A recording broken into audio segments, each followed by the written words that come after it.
Otra vez ingreso por habitante en México en la segunda mitad del siglo XX para compararlo con Japón, Corea y China.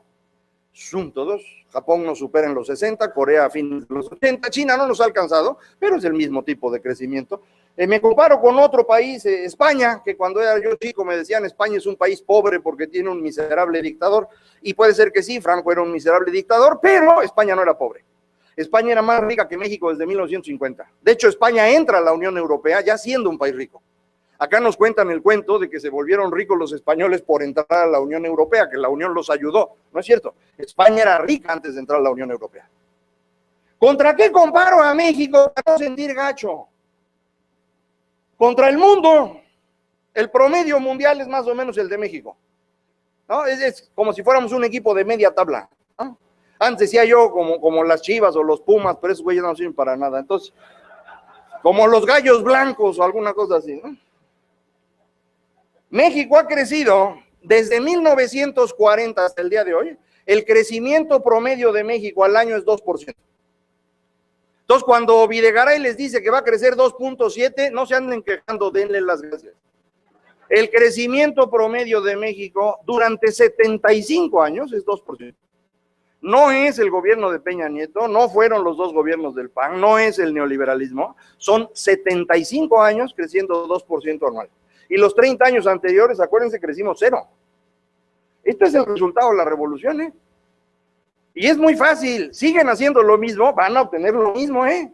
Nunca van a salir de ese 2% si siguen haciendo las mismas cosas que han hecho desde 1910. No hay manera. Crecimos un poquito más que eso durante los del 65 al 80 porque nos endeudamos. Y entonces con la deuda parece que uno está creciendo más, pero luego hay que pagar, como saben todos ustedes, y entonces regresa uno al 2%. 2% anual durante 75 años. Y todavía la gente dice que no sabemos por qué no crecemos. Puta, ¿qué más quieres que te diga, hijo? Llevan un siglo sin hacer nada, perdieron un siglo entero. México apostó en el siglo XX por una economía cerrada dirigida por el Estado, porque eso nos iba a hacer ricos. Eso no funcionó. No solo no funcionó en México, no funcionó en ninguna parte del mundo. Todos los países que apostaron por esta salida, todos fracasaron. La Unión Soviética, China antes de que llegara Deng Xiaoping, aquí en América nosotros, Brasil, Argentina, Egipto, Turquía, la India, Indonesia, el que ustedes quieran. Todos los que intentaron hacer esto, todos fracasaron. En 1935 a lo mejor no se sabía que esto iba a fallar, que no iba a funcionar, pero para 1965 era clarito que esto no estaba sirviendo y había que cambiarlo, y no lo hicimos. Y no lo hicimos por lo que van a ver a continuación. Este es otra vez el ingreso por habitante en México desde 1900 hasta 2008. Los brinquitos del inicio son los que vieron antes de cerca, ahora pongo todo este periodo. Y vean cómo a partir de 1940 empezamos a crecer. ¿Por qué crecimos? Pues porque llevábamos 30 años sin crecer, algún día había que crecer, pero también por esta rayita anaranjada, que es el número de hectáreas sembradas. Vean cómo va creciendo el número de hectáreas sembradas y va creciendo la economía al mismo tiempo. ¿Por qué? Porque México era un país grande que no habíamos ocupado por completo, lo vamos ocupando, lo vamos sembrando, va creciendo México, y en 1965 exactamente nos acabamos el territorio nacional. A partir de ese momento ya no podía sostenerse el crecimiento en una mayor cantidad de hectáreas, porque no había más hectáreas. Había que cambiar el rumbo y no lo hicimos. Y no lo hicimos porque quienes gobernaban México en ese momento dependían de las corporaciones para mantenerse en el poder. Y las corporaciones para sostenerlos exigían el reparto de los recursos y los recursos salían del crecimiento. Entonces, si México dejaba de crecer, no había dinero para las corporaciones, no había sostén y perdían el poder. Y primero muertos antes que perder el poder. Hay que hacer crecer a México a como dé lugar. ¿Cómo hace uno crecer algo cuando ya no se puede? Pues lo endeuda uno. Esa es la deuda externa medida como porcentaje del PIB. Vean cómo a partir de 1965 eso es lo que hace que México siga creciendo y de hecho más rápido que antes, porque nos estamos endeudando. Pero nos endeudamos a un ritmo tal que de pronto ya no hay cómo pagar. Por eso en 1980, vean, pongo la rayita punteada, ya se fue la gráfica, ya no la podía yo graficar aquí. México debió haber desaparecido en 1981, no teníamos con qué pagar. ¿Por qué sobrevivimos? Por la tercera rayita, es la producción de petróleo. Vean cómo México no es un país petrolero. La producción de petróleo en México siempre fue relativamente baja hasta que nos encontramos Cantarell a mediados de los 70. Ese es el brinco que ven ahí. Ese brincote de ahí es que nos encontramos el segundo manto petrolero más grande del mundo. Nos lo encontramos en Campeche y nos lo acabamos todito. Los siguientes 30 años México vive del petróleo. Vean cómo el comportamiento de la raya negra de ahí en adelante es el mismo de la raya café. Vivimos del petróleo todo ese tiempo. Entonces vean lo que hicimos en el siglo XX. Durante 30 años no crecimos nada, luego crecimos 25 años agotando el campo, luego 15 años agotando el crédito, luego 30 años agotando el petróleo. Y ahora ya no hay ni campo, ni crédito, ni petróleo. ¿Qué vamos a hacer? Vamos a tener que hacer algo que nunca hemos hecho, un experimento al que yo me opongo. Vamos a tener que trabajar. Esto es mentira, ¿eh? Lo sigo usando porque se siguen riendo. Y nosotros los cómicos cuidamos nuestras bromas todo el tiempo que sea necesario. Pero es mentira. El país más trabajador del mundo es México. La Organización para la Cooperación y Desarrollo Económico mide cuántas horas trabajan las personas en los países más importantes del mundo, incluyendo a nosotros. El país que más trabaja en el mundo es México. Los mexicanos trabajan en promedio 10 horas diarias. No producen nada. Entonces, necesitamos cambiar nuestra perspectiva. Todo el mundo dice es que México es un fracaso porque los mexicanos son flojos. Eso no es cierto. Los mexicanos no son flojos, son inútiles, que es una cosa distinta, ¿no? Y aquí también tengo que aclarar, porque ya hubo una vez un señor que me quiso golpear porque dije eso. Yo no tengo la culpa, y no es personal con nadie. Somos unos inútiles en México porque dedicamos 10 horas a no producir nada. Nuestro problema, si lo quieren ver en palabra menos fea, es somos improductivos. ¿Y qué tan improductivos somos? Lo van a ver en esta gráfica, que es una gráfica nuevecita, la pude terminar hace poco, porque no había los datos, INEGI no los había publicado, ya publicó, y entonces lo que van a ver aquí es la productividad y las remuneraciones de los países, perdón, de las personas en México, dependiendo de en qué sector trabajan y si son formales o informales. Y esto va a ayudar a entender por qué no estamos funcionando. Miren, estos que son de color cafecito con amarillo son informales y los de verde con azul son formales. La base de cada barrita es el número de personas y el alto de la barrita, en el caso de la barrita amarilla, es el valor agregado, la barrita café son las remuneraciones. Las líneas horizontales de color rojo que aparecen aquí punteadas corresponden a 1, 2 y 3 salarios mínimos para que puedan ubicar dónde estamos. Entonces, estos montoncitos que ven ahí son 15 millones de mexicanos. 15 millones de mexicanos que trabajan en 3 sectores. El primero grandote es agricultura informal, de hecho. La barrita que está junto es la agricultura formal, pero pues casi no se ve, la grandota es la otra. ¿Qué son agricultores informales? Autoconsumo. ¿Cuánto producen? Pues si les va bien, están produciendo 5,000 pesos al mes. ¿Cuánto pueden ellos recibir como ingreso? Pues lo que reciben son 700 pesos mensuales. Es abajito de medio salario mínimo. Después, la siguiente barra cafecita con amarillo son obreros de la construcción informales, albañiles informales. Su nivel de productividad es igual, 5,000 pesos, pero logran captar más de ese dinero y logran superar por poquito un salario mínimo. Y finalmente están 2 barritas más que son otros servicios. Eso en español significa servicio doméstico. Y hay un poquito de personas formales en el servicio doméstico, que es la rayita azul, pero la mayoría son café con amarillo, son informales, son el servicio doméstico que probablemente tengan ustedes en sus casas y no tiene prestaciones de ningún tipo. ¿Cuánto ganan estas personas? Ganan del orden de 2 salarios mínimos en promedio en México. Su productividad no es mucho mayor que eso porque el trabajo doméstico no suele ser tan productivo. Estos son 15 millones de mexicanos, ¿eh? Esta es la tercera parte de México. Esta tercera parte de México produce muy poquito y además cada año reduce su productividad 6%. ¿Por qué? Porque no pueden producir más y empieza a llegar más gente y entonces la productividad se va cayendo, se va desplomando. Segundo montoncito, este segundo montoncito, la parte más significativa, no me voy a ir de uno en uno porque no acabo nunca, la parte más significativa es este cuadrado grande que dice CEO, esos son los ambulantes. Esos son los ambulantes. Y esto es importantísimo.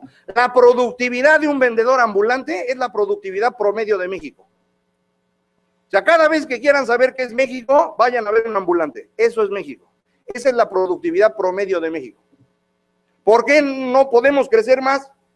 Porque no se puede. Ahí está. ¿Cuánto produce? Produce 10,000, 11,000, 12,000 pesos. ¿Cuánto reciben de ingreso? Cerca de los 3 salarios mínimos. No, 2 salarios mínimos. ¿Cuánto crece la productividad de este sector? 2% al año. Último sector, los buenos. Casi todos son formales. El la productividad promedio de este grupo es de 55,000 pesos al mes. El ingreso promedio de las personas que están ahí son 10 salarios mínimos, 18,000 pesos mensuales. Ese México tiene un crecimiento de productividad al año de 6%, como si fuera Corea. Problema, el primer grupo perdía productividad 6%. Se netean los dos. El crecimiento de México lo definen los vendedores ambulantes. ¿Sí está claro? Esto es más fácil para entender por qué este país no funciona. Porque todo el mundo piensa que los demás en México son como uno es. No, todos son distintos. Y 2/3 partes de los mexicanos son informales. Y la mitad de esos informales viven en condiciones que no le permiten producir nada. ¿Sí me explicó? Entonces esto es lo que hay que resolver, que no está fácil. ¿Cómo se resuelve? No sé, acabo de hacer la gráfica apenas, quieren todo. Ya me lo voy a saber. Pero sí sé por qué somos así. Somos así porque vivimos durante el siglo XX en el régimen de la revolución, un régimen que tenía 3 características. Era presidencialista, es decir, el presidente era la piedra angular del sistema político mexicano, y como nadie sabe qué es la piedra angular, traje la foto, esa es la foto, esa es una piedra angular. La piedra angular es la piedra que cierra un arco, tiene la característica de que recibe toda la tensión del arco y la devuelve. Por eso el arco es una estructura muy sólida a pesar de estar hueca.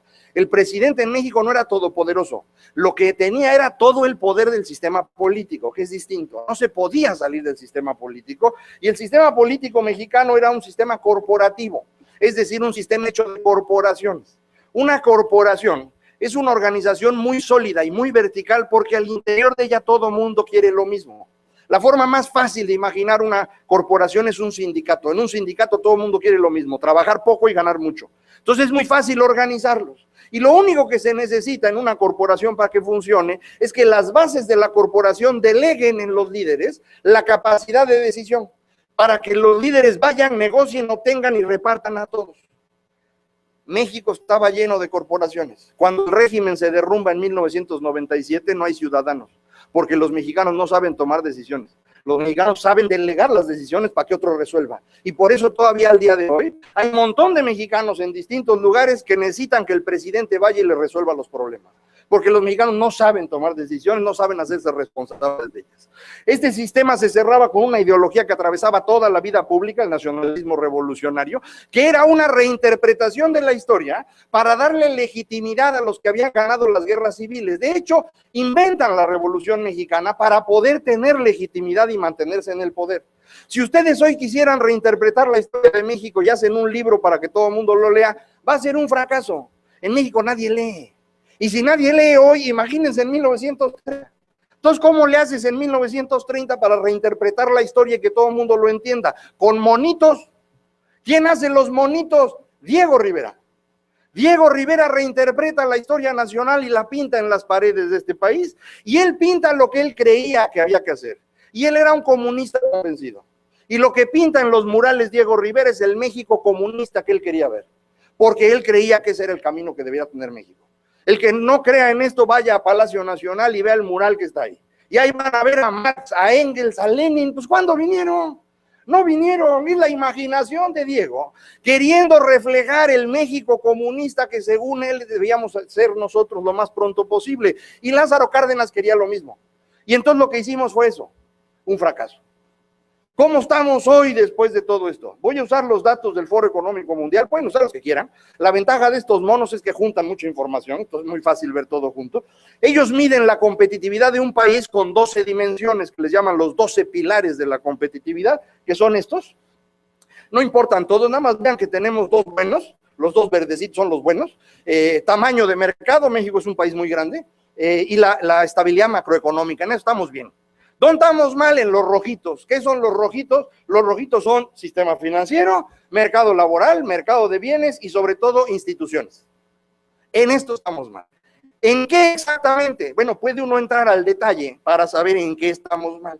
Y ahora que entra uno al detalle de los datos del Foro Económico Mundial, se encuentra uno un montón de cosas que de pronto me di cuenta se pueden agrupar porque son del mismo tema y los agrupé por colorcito. Entonces, por ejemplo, los primeros 3 son problemas de inseguridad, crimen organizado, costo del crimen, confiabilidad de la policía. Luego hay 3 amarillos que son de educación, la calidad de educación científica y matemática, sistema primaria, el sistema educativo en su conjunto. Los moraditos son corporaciones.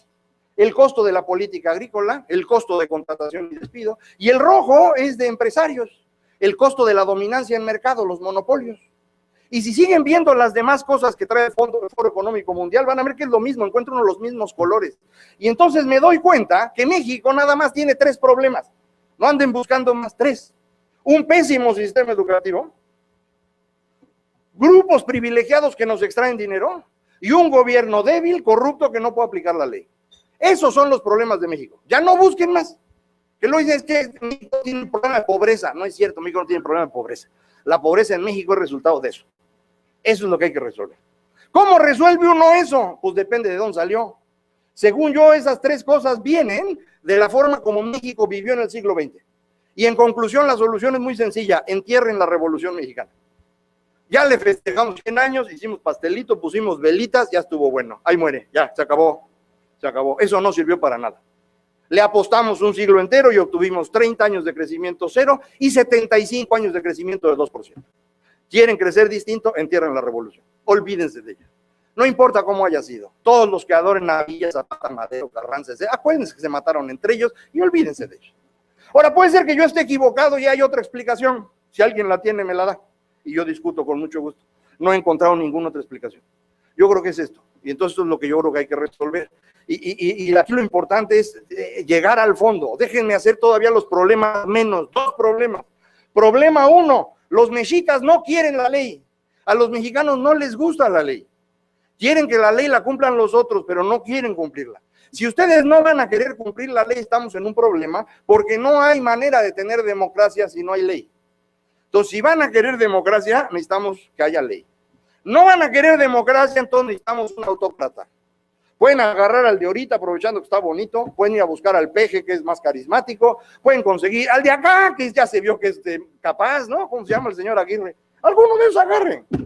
¿Quieren un autócrata? Consíganlo. ¿No quieren autócrata? Pónganse a cumplir la ley, si no, no funciona. El otro problema de México es que quisimos ser un país colectivista. Y no se puede tener una economía colectivista y ser productivo al mismo tiempo. Y el resultado ya lo vieron. Déjenme ponerlo en dibujito para que no haya duda. En México no hay ley. Si no hay ley, uno no puede limitar a los poderosos. ¿Quiénes son los poderosos en México? Esos 3 grupos. Los empresarios monopólicos, los líderes sindicales y los líderes de los grupos de interés. Esos son los poderosos en México.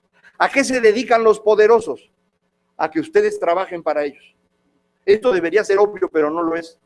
La única razón para ser poderoso es que los demás trabajen para mí. Entonces, si tenemos esos grupos de poderosos, todos ellos viven del trabajo de ustedes.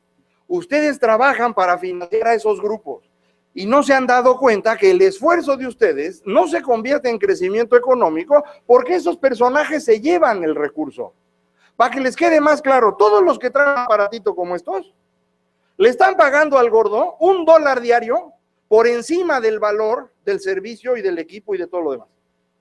Hay una transferencia neta de recursos de cada persona que tiene un celular en México al gordo de $1.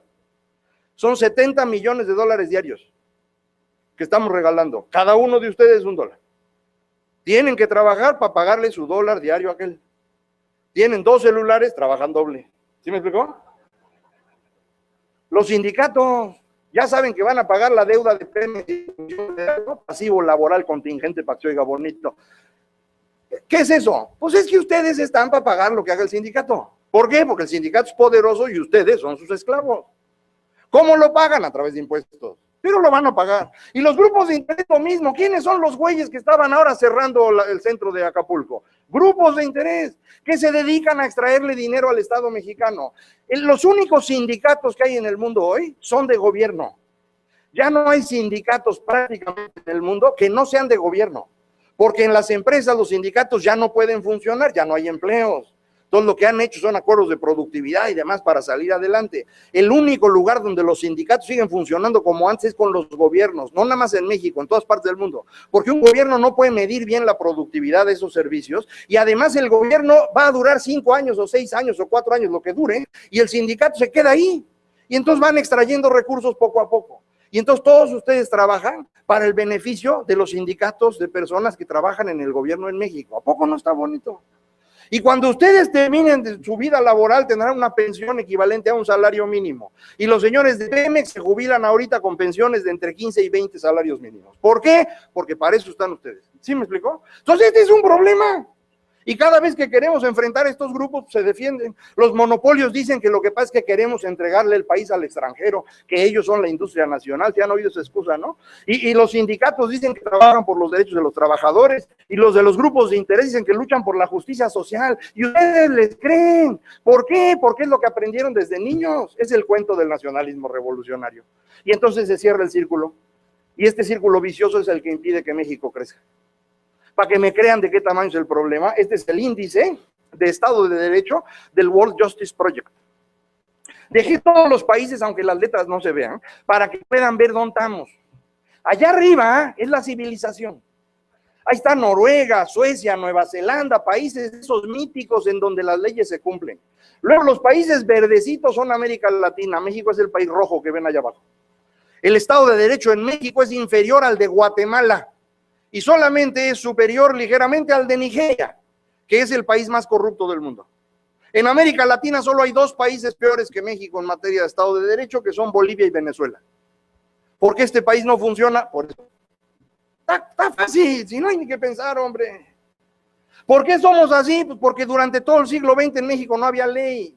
La ley no se usaba en México. Quien decidía era el presidente y los demás hacían lo que tenían que hacer. A partir de 97 es cuando en México empieza a haber ley. Hay una Suprema Corte de Justicia Autónoma desde 94, pero se empieza a notar en 97. Hay un poder legislativo que se opone al presidente, gobernadores que se le enfrentan, y entonces empieza poco a poco a cumplirse la ley. Pero pues todavía nos falta un montón. Debíamos haber cambiado antes. ¿Por qué no lo hicimos? Debíamos haberlo hecho en 1982. En 1982 era absolutamente claro que la Revolución Mexicana había fracasado. El último presidente de la Revolución, como él se autonombraba, José López Portillo, entregó a México en la peor crisis de la historia. En ese momento no había duda. Pero en ese momento teníamos petróleo. Y entonces, para no entrar en discusiones, mejor nos dedicamos a vivir del petróleo. Carlos Salinas intenta cambiar esto entre 90 y 93, pero solo moviendo la economía y la política, ¿no? Y la diferencia de movimiento entre las dos cosas mató a Colosio y se acabó el experimento. En 97 se derrumba el régimen, pero se dispersa todo. Y entonces todo disperso, no se podía decidir, y México se echa 15 años sin poder hacer nada, hasta 2013. 2013 es un año histórico. 2013 es una cosa espectacular. No nos damos cuenta de lo que significa 2013.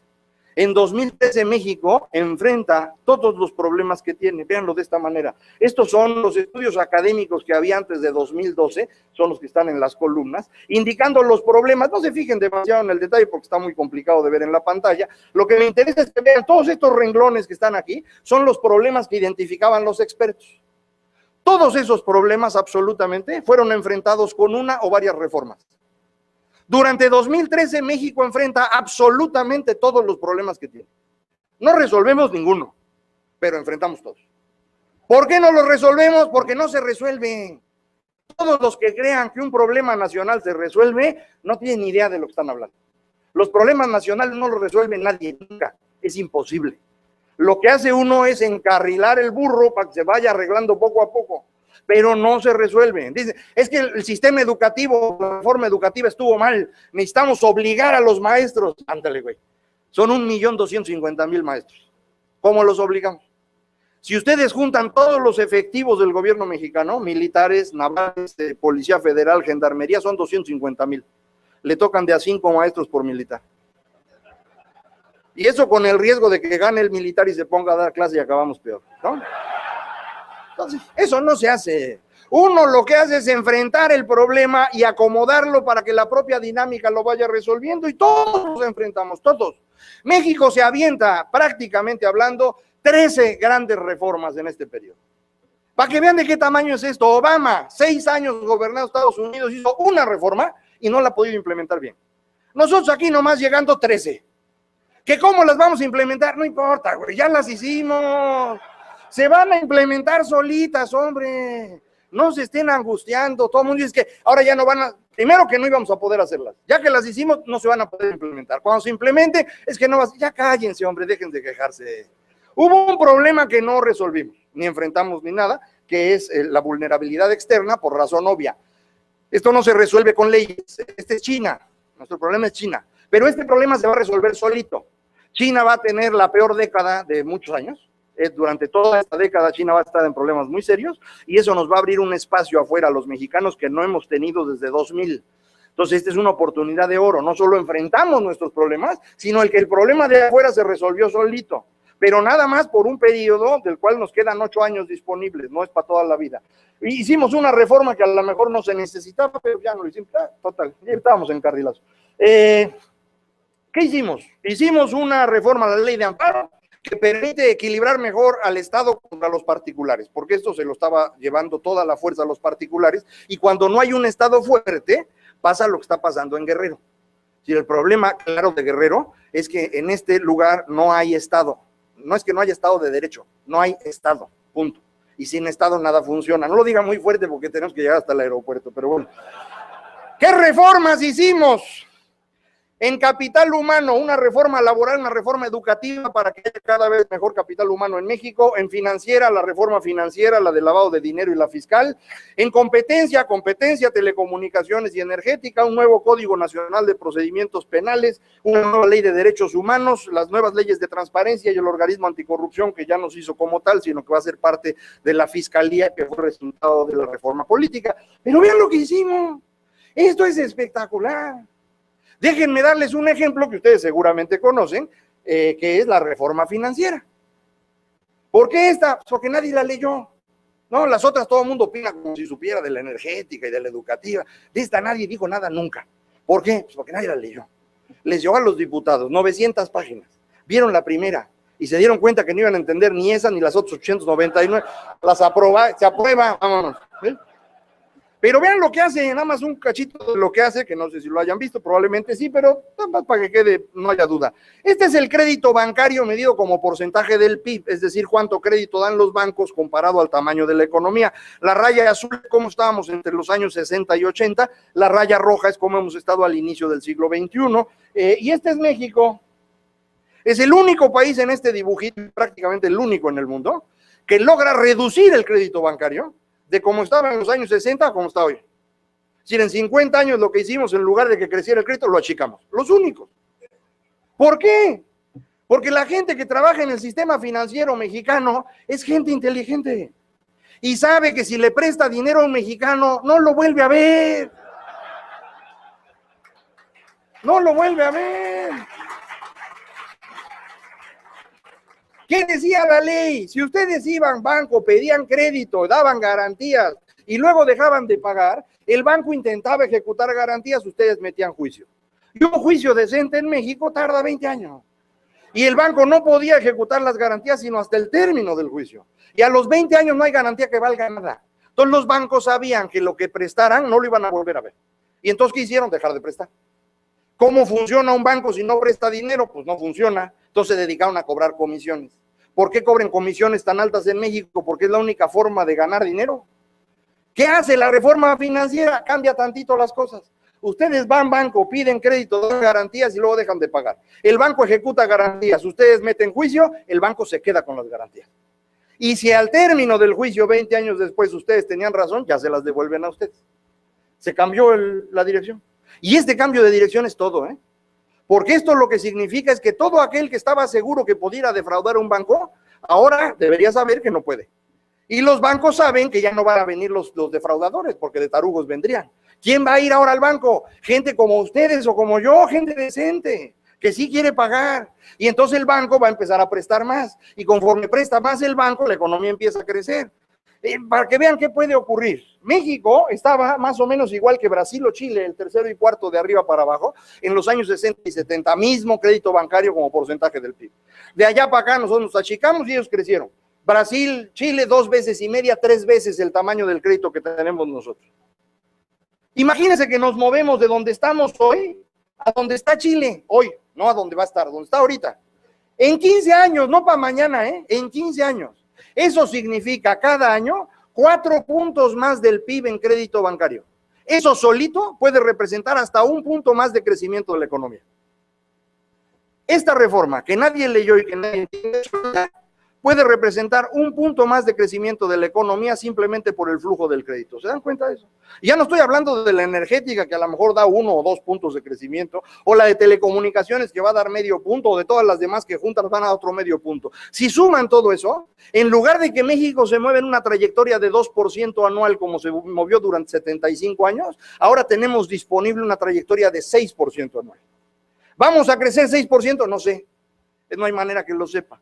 Pero lo que sí sé es que con los métodos anteriores era imposible y ahora es posible. Ya se van a estar en paso, las corro.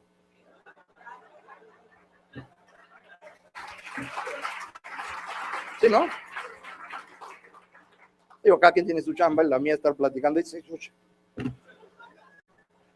Ya se me había olvidado, pero así hacía yo en la escuela. Bueno, ¿se dan cuenta de lo que significa esto? México acaba de hacer una cosa espectacular. México acaba de decidir enfrentar sus problemas.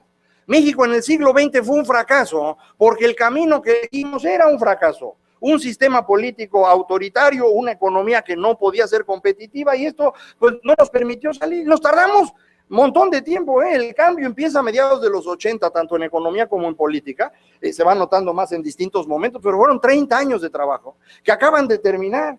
Y entonces estamos ya en un camino que es totalmente distinto al anterior. Y entonces, a pesar de que las reformas sean imperfectas, no estén acabadas y las estén bloqueando, el conjunto de las reformas nos pone en una dirección totalmente distinta. Y esta dirección totalmente distinta nos permite pensar en un crecimiento mucho más acelerado que antes. Déjenme dar nada más 2 datos más y con eso acabo. Primero es este. Esta es una sociedad tradicional. Todas las sociedades humanas, desde que existen, hace 16,000 años hasta 1500, hasta hace 500 años, todas fueron iguales, así como esas. Los de arriba, los del medio y los de abajo, así. En 1500, los europeos inventan un nuevo dibujito. Los europeos cambian este triángulo por un rombo. En el rombo sigue habiendo los de arriba y los de abajo, pero ahora los de en medio son la mayoría. ¿Qué significa que los de en medio son la mayoría? Que ellos mandan. ¿Y qué quieren los de en medio? Lo que quieren ustedes y yo, democracia y crecimiento. ¿Por qué hay democracia y crecimiento en el mundo de 1800 para acá? Porque en 1500 empezó esta transformación. Los europeos tardan 300 años en moverse de este triangulito a este rombo, y eso es lo que nos permite hoy vivir mejor a todos en el mundo. Bueno, México hasta 1997 es ese triángulo.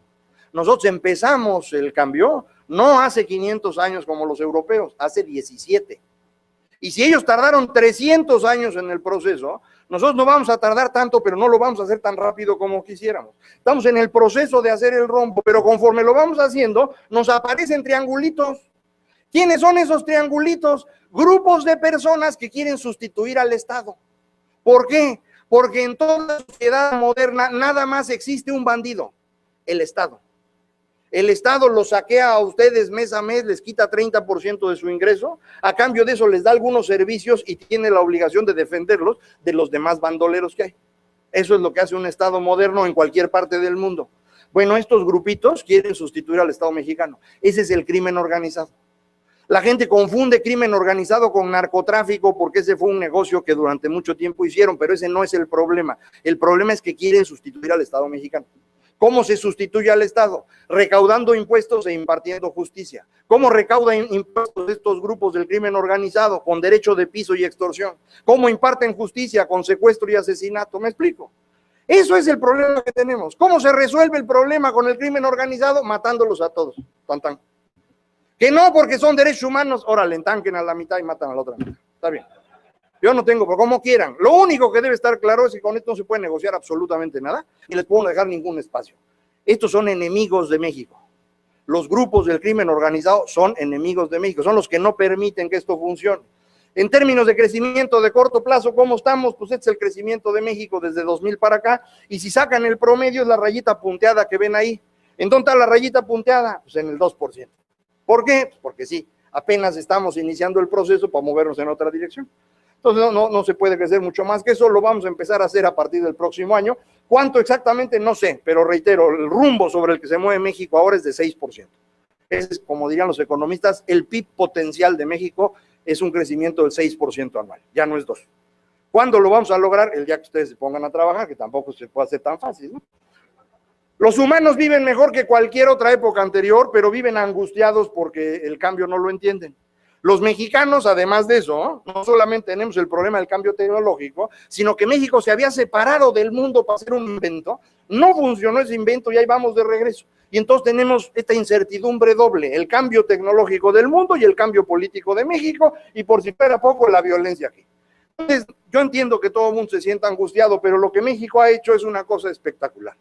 Hicimos el cambio que habíamos planteado durante décadas. Hicimos un cambio más importante que eso que le llaman Revolución Mexicana en los últimos 2 años, sin muertos. Es verdaderamente espectacular. No nos damos cuenta de eso porque estamos acostumbrados a que los políticos y demás, y no nos damos cuenta que eso nunca antes había pasado. México nunca antes había tenido congresos autónomos, solo de 97 para acá, de los 200 años de historia, solo desde 97 para acá hay un congreso autónomo en México, solo de 97 para acá hay una Suprema Corte de Justicia en México. Los otros prácticamente 190 años, México no pudo hacer nada de esto. Y ahora pudimos ponernos de acuerdo y logramos hacer un montón de cosas y ahora hay oportunidades. Más oportunidades que en cualquier otra época anterior. En el siglo XX las oportunidades eran para los políticos y para los amigos de los políticos. Ahora hay oportunidades para todos ustedes. No son las mismas para todos, pero todo el mundo tiene más oportunidades hoy que las que tenía antes. ¿Qué exactamente van a hacer ustedes con las oportunidades? No lo sé, yo ya no lo puedo decidir. Lo único más que les puedo decir es que cuando todo el mundo ve una oportunidad, esa oportunidad ya dejó de existir. Muchas gracias a todos.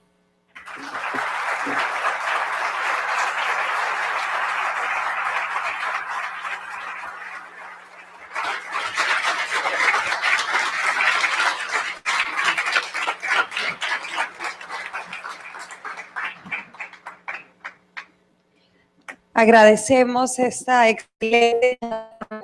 No te vayas. Te queremos entregar en manos del contador público Alberto Corral, presidente nacional de la asociación, un reconocimiento que mandamos a hacer especialmente para este gran evento. Es una obra del artista multidisciplinario tapatío. Trae el símbolo de la hormiga, que es el símbolo del trabajo. Muchísimas gracias por acompañarnos.